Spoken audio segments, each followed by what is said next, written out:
நடேசன் மேலே வீட்டில் இருக்கிற எல்லாருமே சரியான கோவத்தில் இருக்காங்க. வீட்டில் கொஞ்சம் காசு மிச்சமானா கூட இது இவர் தண்ணி போட்டு செலவு பண்ணுறதுக்காக பண்ணிட்டோமே அப்படின்னு சொல்லி எல்லாருமே செம்ம காண்டாக இருக்கிறாங்க நடேசன். அதுக்கு பின்னாடி நடேசன் தண்ணி போடாமல் தான் வீட்டுக்கு வந்துட்டுருக்காரு. ஆனால் அந்த கோபம் எல்லாத்துக்குமே குறைஞ்ச மாதிரியே இல்லை. எல்லாரும் ஆள் ஆளுக்கு நடேசன் கிட்ட பேசாமையே நடேசன் அவாய்ட் பண்ணிட்டு வர்றாங்க. நடேசன் நிலா கிட்ட கேட்குறாங்க, ஏம்மா நான் தான் இந்த 2 நாளாக தண்ணி போடவே இல்லையே, எங்கூட பேசலாமில்லம்மா, நீ என் பொண்ணாட்ட, நீ எங்கூட பேசலைன்னா இவனுங்கெல்லாம் பேசாட்டி போகிறானுங்கம்மா, ஐ டோன்ட் கேர்மா, நீ மட்டும் எங்கூட பேசுமா அப்படின்னு சொல்கிறாங்க.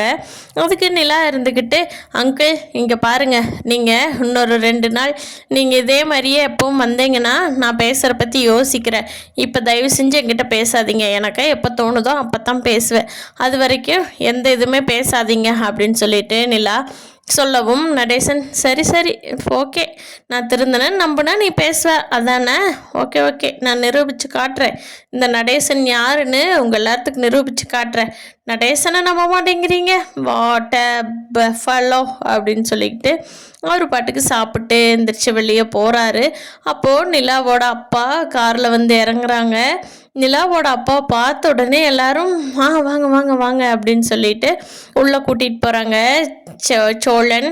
அப்போது நிலா சொல்கிறாங்க, அப்பா நீங்கள் மட்டும்தான் வந்தீங்களா, ஒரு ஃபோன் பண்ணியிருக்கலாமில்லப்பா, ஏன் எனக்கு ஃபோனே பண்ணல அப்படிங்கும்.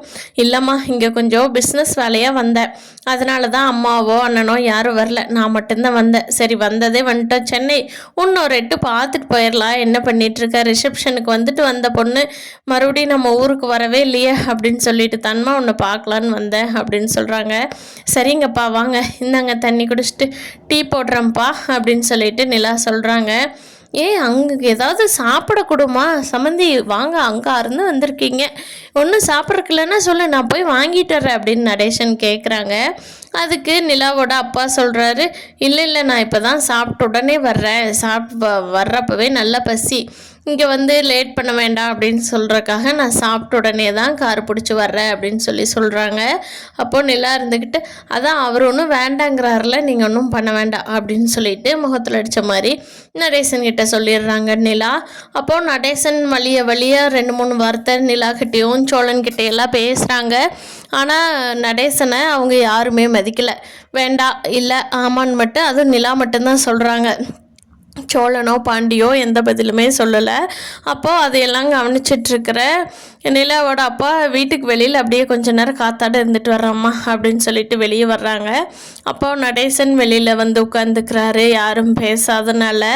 அப்போது நடேசனோட அப்பா கிட்ட கேட்குறாங்க நிலாவோட அப்பா, என்ன சம்மந்தி, என்ன உங்ககிட்ட ஏன் யாருமே எதுவுமே பேச மாட்டேங்கிறீங்க, என்ன உங்கள் குடும்பத்தில் எதுவும் பிரச்சனையா, பொண்ணோட அப்பாங்கிற முறையில் நான் கேட்கலாம்ல அப்படின்னு சொல்கிறாங்க. ஓ தாராளமாக நீங்கள் கேட்கலாம், உங்கள்கிட்ட மறைச்சி நாங்கள் என்ன பண்ண போகிறோம், அதெல்லாம் ஒன்றும் இல்லைங்க சம்மந்தி, அவங்க காசு எல்லாருமே சம்பாரித்த காசில் மிச்சம் பண்ணி ஒரு டிவி வாங்குறதுக்காக காசு ரெடி பண்ணி வச்சுருந்தாங்க, அதை நான் ஏன் ஆட்டோ லோனுக்காக வாங்கி வச்சுருந்த கடங்காரங்க வீட்டு வாசலில் நின்றுக்கிட்டு லோன் கொடுக்கணும் இல்லைன்னா வண்டியை தூக்கிட்டு போயிடுவேன் அப்படின்னு சொல்லி சத்தம் போடவும் அதை பார்த்துக்கிட்டு இருந்த இவங்க எல்லாருமே டிவி வாங்க போகலான்னு ரெடியாகி நின்றுருந்தாங்க.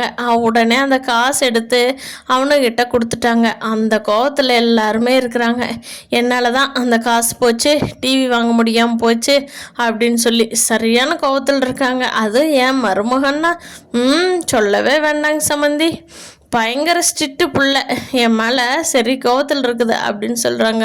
ஓ சரி சரி சரிங்க, நான் கூட வேறு எதுவும் பிரச்சனையாக என்னமோன்னு நினச்சேன் அப்படிங்கிறாங்க. அதுக்கு நடேசன்றதுட்டு சே சே சே சே சே வேறு பிரச்சனை இல்லை எங்கள் குடும்பத்தில், no no no no no no never never never never அப்படின்னு சொல்லிட்டு நடேசன் அடிச்சு விட்டுட்டு இருக்காங்க. தான் வந்த காரை திருப்பி அனுப்பிச்சிட்டு நிலாகிட்ட கேட்குறாரு, ஏம்மா மாப்பிள்ளை இன்னைக்கு ஃப்ரீயாக இருப்பாராம்மா, எனக்கு கொஞ்சம் 2-3 பக்கம் வேலைக்கு போகணும், அவரோட காரை புக் பண்ணி அவர் கூடவே போயிட்டேன்னா எனக்கு கொஞ்சம் கம்ஃபர்டபுளாக இருக்கும், வேறு யாராவது வந்தாங்கன்னா அது அங்கே நிறுத்தணும் இங்கே நிறுத்தணும் எல்லா விளக்கம் கொடுத்துட்ருக்கணும், மாப்பிள்ளை வந்தாருன்னா எனக்கு பிரச்சனை இல்லாமல் போயிருமே அப்படிங்கிறாங்க. அப்பா அதனால் என்னப்பா அவர் ஓனர்கிட்ட சொல்லிட்டு வந்துடட்டும் அப்படிங்கிறாங்க. ஏம்மா எதுவும் வேலைக்கு போகிறதுல எது பிரச்சனை ஆகுமோ அப்படிங்கிறாங்க. இல்லைப்பா அதெல்லாம் ஒன்றும் இல்லை, அவர் சமாளிச்சுக்குவார் அப்படின்னு சொல்லி நிலா சொல்கிறாங்க. அதுக்கு அவங்க அப்பா இருந்துட்டு, ஏம்மா இன்னைக்கு போனால் அவருக்கு என்ன அமௌண்ட் வருமோ அதை விட டபுளாக நாங்கள் கொடுத்துட்றோம்மா, உங்களுக்கு எந்த பிரச்சனையும் வராது அப்படின்னு சொல்லவும் நிலாவுக்கு ஸ்டன் ஆகி நிற்கிறாங்க. என்னப்பா சொல்கிறீங்க, உங்கள்கிட்ட கூட வந்து விட மாட்டாங்களா, என்னப்பா நீங்கள் அப்படிங்கும். அது இல்லைம்மா டெய்லி என்ன ப்ரொசீஜராக போயிட்டுருக்கோ அப்படியே போகட்டும்னு கேட்டேன் அப்படின்னு சொல்லவும் கொஞ்சம் ஒரு மாதிரி டவுட் ஆகுது. அம்மாவுக்கு இது எதுவும் தெரிஞ்சிருக்குமோ, யாரும் சொல்லியிருப்பாங்களோ அப்படிங்கிற மாதிரி கொஞ்சம் டவுட் ஆகுது. அப்போ ஓகேப்பா நீங்களும் சோழனுமே போயிட்டு வாங்க அப்படின்னு சொல்லிட்டு சோழனும் நிலாவோட அப்பாவும் காரில் கிளம்பிடுறாங்க. என்ன இந்த ஆஃபீஸ் கூட்டிகிட்டு போங்க மாப்பிள்ள அப்படின்னு சொல்லிட்டு அவர் காரில் உட்காந்துக்கிறாரு. என்ன மாப்பிள்ள, ஒரு டிவி வாங்குற கூட காசு இல்லாமல் என் பொண்ணை இப்படி வச்சுருக்கீங்களே, என் பொண்ணு என் வீட்டில் எப்படி வளர்ந்தவ தெரியுமா, அவள் வீட்டோட ரூமையே போய் பார்த்தீங்களா, அதுலேயே அத்தனை வசதி இருக்குது. அப்படி இருக்கும்போது வீட்டுக்கு தேவையான ஒரு பொருளே வாங்க முடியாத கண்டிஷனில் தான் நீங்கள் இருக்கீங்க. அதுக்குமே அந்த பணத்தையும் போட்டு வச்சு தான் வாங்குற நிலைமையில் இருக்கிறீங்க. எதுக்கு என் பொண்ணு இவ்வளோ கஷ்டப்படுத்துறீங்க, எவ்வளோ செல்லம்மா எவ்வளோ சொகுசாக வளர்ந்த பொண்ணு தெரியுமா அவள். பேசாமல் நான் ஒரு ஃப்ளாட் வாங்கி தர்றேன், அதில் நிலாவும் நீங்களும் குடி போயிருங்க. போன கையோட இந்த பழைய வீட்டில் இருக்கிற ஆளுங்களையெல்லாம் கட் பண்ணி விட்டுருங்க. அப்போ தான் உங்கள் குடும்பத்துக்கும் இதுக்கும் நல்லாயிருக்கும். ஃப்ளாட் நான் புக் பண்ணி தரேன் மாப்பிள்ள அப்படின்னு சொல்லவும் சோழன் இருந்துட்டு அதுக்கு எதுவுமே பேசலை. ஆமாம் இந்த விஷயத்தை நீங்கள் நிலாகிட்ட சொன்னீங்களா அப்படின்னு கேட்கவும், இல்லை மாப்பிள்ள நான் இன்னும் நிலாகிட்ட சொல்லலை, உங்ககிட்ட தான் இப்போ வெளியே கிளம்புறப்ப தான் எனக்கு இந்த விஷயமே தெரிய வந்தது. அதனால் நிலாகிட்ட அப்புறமா சொல்லிக்கலாம், உங்ககிட்ட சொல்லிட்டு சம்மதம் வாங்கிட்டு தான் நிலாகிட்ட சொல்லணும்னு சொல்லலை அப்படின்னு சொல்கிறாங்க. அதுக்கு சோழன் காரை நிறுத்தி, இங்கே பாருங்க அங்கிள், எங்களுக்கு எந்த ஃப்ளாட்டும் வேண்டாம், வீடும் வேண்டாம். நாங்கள் எங்கள் அளவுக்கு எங்களால் என்ன பண்ண முடியுமோ அதை பண்ணிக்கிறோம். உங்கள் வீட்டில் இருந்து ஒரு பைசா கூட எங்களுக்கு எதுவும் வேண்டாம். நிலா ஆசைப்பட்டு கேட்டான்னா அவள் உங்ககிட்ட கேட்டால் மட்டும் நீங்கள் வாங்கிக்கோங்க, பத்தபடி எங்களுக்காகவெல்லாம் எதுவும் வேண்டாம் அப்படிங்கிறாங்க. ஏன் மாப்பிள்ள, என் பொண்ணுக்காகத்தான் நானும் ஃப்ளாட் வாங்கி தரேன் அப்படிங்கிறாங்க. எங்கள் குடும்பத்தை பிரிச்சுட்டு நிலா வெளியில் போகிறதுக்கு வாய்ப்பே இல்லை. உங்களுக்கு இன்னும் உங்கள் பொண்ணை பற்றி தெரியலன்னு நினைக்கிறேன். நீங்கள் நிலாவை தப்பாக புரிஞ்சு வச்சுருக்கீங்க அங்கிள்.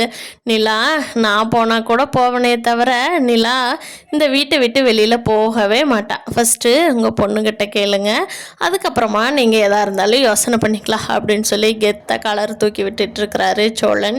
இதை பார்த்த நிலாவோட அப்பாவுக்கு ஒரு மாதிரி டென்ஷன் ஆகுது.